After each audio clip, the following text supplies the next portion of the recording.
బీహార్లో కొత్త చరిత్ర సృష్టించారు. మొదటి విడత పోలింగ్ 121 నియోజకవర్గాలకు పూర్తయింది. ఒక్క హింసాత్మక సంఘటన లేదు. ఒక్క చోట కూడా ఓట్లను దగా చేసేటటువంటి ప్రయత్నం జరగలేదు.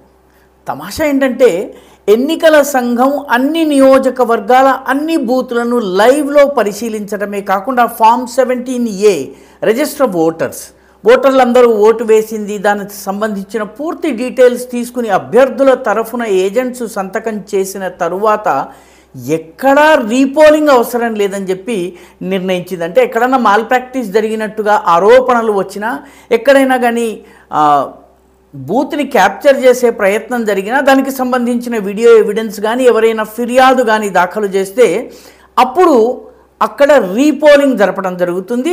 అయితే ఆ రకమైన ఒక్క సంఘటన కూడా జరగలేదు. కాబట్టి బీహార్లో రీపోలింగ్ జరగడం లేదు.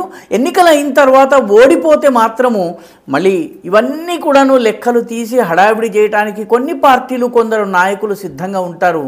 కానీ ఇప్పటి వరకైతే ఇదొక చరిత్ర. ఒక్క పోలింగ్ బూత్లో కూడా రీపోలింగ్ లేకుండా జరగడం ఇది మొదటిసారి.